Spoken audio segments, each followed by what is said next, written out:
everybody, welcome back to my channel. Please excuse the squeakiness of the chair that I'm sitting in today, but I really didn't want to either squat or kneel through this video, so I gotta sit. If you're a longtime viewer of my channel, you'll know that previously this year I did a bookshelf tour of my bookshelf because I am a big bookworm, and we covered the top couple shelves to my bookshelf. Today we are going to sort of continue that series, and we're also going to be covering all of the textbooks and materials that I have left over from my Master's in Human Osteoarchaeology from the University of Edinburgh course, as well as some of my archaeology books that I have. And so that's kind of this section of this particular shelf, and then we'll just kind of zoom through the rest of my stuff. Before we start this video, I just want to make a quick disclaimer that there will be some brief images of human skeletal remains flashing by in this video. I'm not going to be like zooming in or anything, so if that makes you uncomfortable, I will be putting some timestamps in the description box so that you can skip over that part if you so wish. We're going to start off with the two books that were just up here because clearly I'm running out of shelf space. This is a forever problem in my life. I never have enough shelves for all the books I have. First book we have here is 500 Social Media Marketing Tips. I bought this at the beginning of lockdown because I was furloughed, and I thought I would spend some time doing some continued professional development through book reading, which is something that is encouraged both by CIFA, the Chartered Institute for Archaeologists, and as well as my work. In case you don't already know, I work in marketing for an archaeological heritage company. So I used to work as a field archaeologist, and then I transitioned into a more office-based role, and because I have a somewhat online internet personality, I got a job in marketing, and part of my job is putting out social media posts for the company I work for. So this book was useful for that. It covers all the major social media platforms, not all of which my company is present on, so I haven't looked at all of them, but I did find some useful tips in it. Next, we have The Woman Who Would Be King by Kuni. She's a really famous archaeologist based out of the University of California in Berkeley, I presume. I could be wrong. My friend actually knows her. And this book is about King Hatshepsut, who is a woman that became the actual pharaoh of Egypt during the New Kingdom period, the 18th dynasty, and she ruled for a significant amount of time. She is probably my favorite female historical figure, and this is a really great nonfiction book that looks at her and her life. We're just gonna whiz through these next couple books. I've got a German phrase book and dictionary for the time when I eventually make it over to the Vaterland for an actual trip. I also have the Little German Cookbook here, which has a bunch of German recipes that my friend gave me. This next one would actually be a great stocking stuffer if you're doing some shopping for Christmas at the moment. This is Amazons and Hellcats, and it's a nice little book that just covers a few really famous female figures in history. Vader's Little Princess, this is just kind of a joke gift. I really do enjoy Star Wars. I'm a devotee to the Church of Baby Yoda. I am Pusheen the cat. Love Pusheen. This next one's kind of an interesting one. It's the official highway code for the UK, which is like the manual of signs and rules of the road over here. I bought this while I was in the process of getting my UK driver's license, but I don't think I've ever actually read it. And how do I know that? It's because when I was doing my driving lessons, I actually did not know the sign for the national speed limit over here because it's just a circle and a stripe. I'm used to numbers. I didn't realize it was going to be that different, and clearly I didn't read the highway code because I would have known that otherwise. So now we're getting into the more archaeology stuff. We've got the Dictionary of Archaeology by Penguin. This is a good book for beginners and to kind of explain some stuff, but it is like a dictionary, so it's not giving you like a lot of theory. If perhaps you're starting out in archaeology and you're looking to understand maybe some terminology that people are using, it would be helpful for you. Next up, we have this little brochure for prehistoric Carnoustie. This is from my last field project that I worked on in Scotland. It's a site called Carnoustie. It's up in Dundee, and it's famous for the fact that we discovered a Bronze Age weapons hoard with a tiny bit of gold on it. Obviously, it's a really exciting find, especially for that area, and they produced a little pamphlet. So I have this from that as a nice little memory for myself. Next, we have Melisande of Jerusalem, The Forgotten World of a Crusader Queen by Margaret Tranovich. This I got because I went through a period where I was really fascinated with Melisande. She was the actual like queen regnant of the Crusader kingdom of Jerusalem in the 11th century. She was the daughter of a king. She became queen. Her husband was also king. She has a really fascinating life if you want to look her up. She is technically the mother-in-law of Eleanor of Aquitaine, another very famous queen who went on crusade. And she has a really fascinating life. This book is more about art and artifacts than it is about her life, although it does obviously cover that in the book.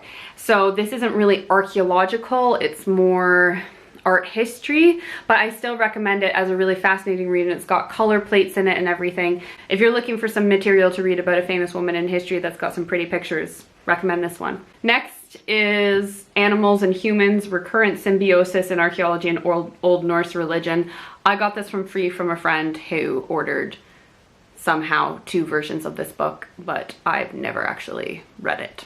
So we'll just leave it at that. We have something exciting next. So this is a volume of the Journal of Islamic Archaeology, volume 1.1, 2014. And the reason I have this is because it actually features the site that I worked on during an undergrad from my field school and finds that I found during that field school, particularly some glass bead bracelets. So I ordered it for the sentimental value of it, and I'm very happy to have this. Next, we have a trio of books that I ordered to kind of, again, help me with continuing professional development in my job, because while I am a trained archaeologist, a lot of my training focused on the Middle East and Greece and Rome, not so much Britain. So when I started working in archaeology here, while I kind of knew the technical aspects of a lot of stuff, I did not know a lot of the actual like history or archaeology around things. I was not familiar with the archaeology of Britain. It's arguable how much of that you actually need to know at a site assistant level. You need to be able to dig something and interpret it, and there are people who can help you on site with that. But knowing the actual history and what was going on is more important, obviously, as you get up the ladder and you're writing reports and you're starting to place stuff in the context of what happened around it. And obviously it's good to know what kind of broad period your site that you're on fits into. It's also just helpful so that when people are talking about famous sites across Britain or famous features of specific time periods, you actually know what you're talking about. So I actually bought all 3 of these, I think, at like charity shops. I'm fairly confident in Cambridge when I was living there. 2 of them are from a English heritage series. So one is Bronze Age Britain, and then we also have Prehistoric Britain by Timothy Darvall, who's a like famous British archaeologist. This kind of covers part of the Iron Age and the Bronze Age, but also goes into stuff to do with the Stone Age. And these are just good primers for getting an idea of what was going on at those times and what kind of sites were happening and famous finds and stuff like that. So if you are looking to brush up on your knowledge of prehistoric Britain, books like this can be really helpful. Okay, so now we've reached the textbook version of my bookshelf. The other stuff is all stuff that I bought myself for personal interest, kind of. This stuff is all things related to my master's. Just briefly before I get into the actual textbook part of this, I want to just put out a disclaimer here that while all of these textbooks are great and very useful, having them and reading them does not qualify you to go out and dig up and look at people's bodies. That is something that you should be leaving to the professionals. It is also grave robbing when you don't have permission to do that. Just keep that in mind. These are books that if you're interested in this, or perhaps if you're preparing for a course or you're potentially interested in a course, you want to know what kind of materials might give you an advantage to have. This is just to give you a recommendation for that. It's not to provide you with the means to go out and do any of this yourself. The first book we have here is Health in Antiquity, and obviously it covers health in antiquity. And we would have been reading this for the purpose of learning a bit more about pathology and paleopathology. So while this book is about obviously health and disease in antiquity, it is focused on the Greek and Roman periods, civilizations, etc., as you might be able to tell from the statue on the covers. So if you're looking for something that's not based on those civilizations, you'll have to look somewhere else. That being said, it was a useful book. I obviously had to read it for quite a few readings for one of my courses. So next is probably the most well-used book that I have of any textbook I've had in my archaeology career, which is The Human Bone Manual. The text is by Tim White and the images are by Peter Fulkins. So this is something that I would say almost every single osteologist will have on hand. You can see that I've used it a lot. All the plastic is coming off of it. I've taken this into the field, used it all over the place. Most osteoarchaeology courses will probably have this on your list of textbooks. It does cover an introduction to the book. You also have field procedures, you have things about ethics in it, you have an explanation about bone biology and how bones are made, how biology works with them. It does use medical anatomical terms and it explains this. And then once you kind of get past the first couple chapters, you get into the actual anatomy of things and it breaks it down into all the different parts of the body. This is the best book, in my opinion, for studying and learning about the human skeleton without actually having a human skeleton in front of you. It has tons and tons of pictures. I'm not going to go too in depth because this might upset quite a few people, but it's very, very useful for any student that is wanting to learn about how to identify different skeletal elements, and it covers literally every single bone in the human body, plus a lot more information as well. Next, we have Dental Morphology. This is a book obviously all about teeth. Teeth, I've talked about briefly before, are probably many osteologists' nightmare. This book covers every single tooth that a human being can have in their mouth individually and goes into a lot of detail about it. So if you are looking to specialize in teeth, or perhaps you are doing a project on it and you're needing somewhere to start to get some knowledge, this would be a really good book for that. Then we have an entire lab and field manual about juvenile osteology by Maureen Schaefer, Sue Black, and Louise Schruer. Not sure if I'm saying that correctly.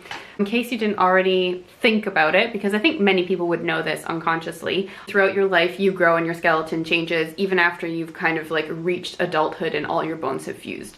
So a lot of the times when people think about skeletons, they think about the adults, and a juvenile or infant skeleton can sometimes look or feel a lot different than the adult one. This book specifically covers things to do with identifying the bones of a non-adult skeleton and goes through all of the different phases of development of particular bones and what they look like in all these different phases. Next, we've got my two theses, undergrad, masters. I've covered these in different videos. They'll be linked down below if you want to hear more about that. This big sheaf of papers is all of my quizzes and different stuff related to my master's course and things that I had to fill out. And then we come across the Archaeology of Disease. This is the third edition I have, which is by Charlotte Roberts and Keith Manchester, both very famous names in osteoarchaeology. This is a book about disease and pathology, and it covers a lot of different types of disease, what diseases you can see in the skeleton. It is a good primer. It is still like quite a big book, but it is a good place to start when you're looking at disease in a skeleton. This is just one of my notebooks. I talked about this in my other video about how we had to memorize all the different bones, and then as well where different muscles and ligaments and everything and tendons would attach to the bone for quizzes. So I studied for that by coloring, basically. If you want to hear more about why I did that, check out my master's video. And as well notes from some of the lectures that we had, because not all of our lectures were given by staff. Some of them were given by guest lecturers, and generally for each one that we got, we would get like a bundle of notes and references and stuff like that to take away, and this is some of them. Covering up my name really badly here. Skeletal Biology and Forensics. This is actually a course that I took at Laurier, but then I think I brought this binder with me to the UK, and it just has, again, lots of handouts of different post-excavation methods for analysis of human skeletons. So this covers things like stature formulas, sex differences. Oh, so here we have copies of all of my lecture notes that I printed out and put into a binder thing. This covers every lecture that we had on anatomy in my course. Next, I have not a binder, but like a little folder thing. This is actually from a short course that I did over 3 days at the University of Sheffield a couple years ago on zoo archaeology. So when I did my degree, it was in human osteoarchaeology. I didn't take any courses about identifying animals. The most interaction I had was being able to identify the difference between a human and an animal bone. But I thought perhaps when I was starting out that it would help me to know a little bit more. And the course itself was like really useful, pretty intense for 3 days, and the amount of stuff that it covered, it obviously does not qualify me to be a zoo archaeologist, but I definitely know more about animal bones now than I did before. More anatomy books, yay! So now we have the Atlas of Skeletal Muscles, 7th edition by Robert Stone and Judith Stone. This is pretty self-explanatory with the title. It goes through each muscle and where it attaches on your body. This was for my anatomy class. Next, we have my second most used book in this collection, which is Standards for Data Collection from Human Skeletal Remains by Wickstra and Ubelaker. This is like probably one of like the Bible books when it comes to osteoarchaeology. It's regularly referred to in short form as standards, because obviously the full title is a bit of a mouthful. This and the Human Bone Manual, actually, I didn't buy for my master's. I actually bought this for osteoarchaeology courses I took at my undergrad, and I just took them with me, which kind of saved me money later. And I've used this so much that the actual cover of this book has come off. This is the cover page. And I've used it in the field, which is why it's quite dirty. This book is not about anatomy like the bone manual, but they are kind of usually used in tandem together because it covers all of the analysis of the skeletons. So it covers things like age, sex, looking at dentition, also looks at things like stature. So it gives you kind of like a broad basis for this analysis, and is the book that everyone will have on hand when they are looking at and analyzing human skeletal remains, along with other stuff to validate it. But it's got some really, really useful information in here, and is definitely a book that any student who's wanting to study osteoarchaeology or osteology will at some point probably be required to have for a course. Last but not least, we have my chonker. This is Identification of Pathological Conditions in Human Skeletal Remains by Donald Ortner. This was required to be bought for my master's program, and it is a big book on pathology. This one goes into like so much depth, and it has tons of x-rays and photos within it. All right, so those are all my archaeology and textbooks. Now we're just gonna zoom through the rest of the shelf because it would annoy me to just leave it all off here. The next book I bought when I went on furlough at the beginning of this summer, entirely just because I saw it on Twitter. Ancient Egyptian Jewelry by Nigel Fletcher Jones is more, again, kind of, I guess, like an art and artifact history thing. And it's just a book of beautiful pieces of Egyptian jewelry with a little bit about them, where they were found, and the person who was buried with them most often, because a lot of these do come from high status and or royal burials in ancient Egypt. And they're just beautiful examples of jewelry, and it's a beautiful book, and I really enjoyed reading through it. Eyewitness travel books on Ireland and Europe that I bought when I was working at Chapters right before I moved to the UK for my degree, and I bought them because I planned to do tons of traveling around Europe, and I wanted a bit of a guidebook to tell me what places to go depending on where I was going. Honestly, I have not really used them since I bought them. I just haven't been able to travel as much as I want to, and they're also quite heavy. Next, we have a book that is related to kind of my other hobby that's been featured on this channel, The American Duchess Guide to 18th Century Dressmaking by Lauren Stowell and Abby Cox.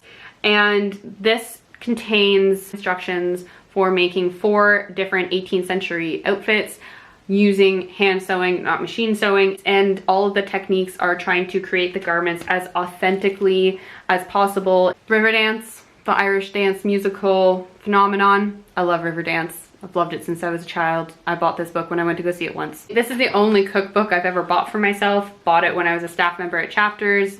All about pasta. I love pasta. I love carbs. I've never been to Italy. I dream for the day that I can. And I can just go drown in spaghetti and tomato and white wine sauces and cheese and Parmesan and lasagna. Getting to the end here, we have one of the Great British Bake Off cookbooks from one of the iterations of the show. Scandalous to admit, I know. I actually don't really watch Great British Bake Off because I'm just not really into baking, but I got this as a Secret Santa gift at work one year, and I have actually made at least one of the recipes out of here, so it's been useful for that, and hopefully one day when I get more into baking, if I ever get more into baking, this will come in handy. Next, we've got Your Beauty Mark by Dita Von Teese. Oh, Dita, so scandalous. I have read this book. I don't know if I've ever actually used anything out of the advice for it, but I do find Dita Von Teese quite fascinating as a person, and I think a friend actually got it for me as a gift. This is another gift book that my partner got me, is House Style, 5 Centuries of Fashion at Chatsworth, which, if you didn't know, Chatsworth is the house that Jane Austen probably based Pemberley off of in Pride and Prejudice.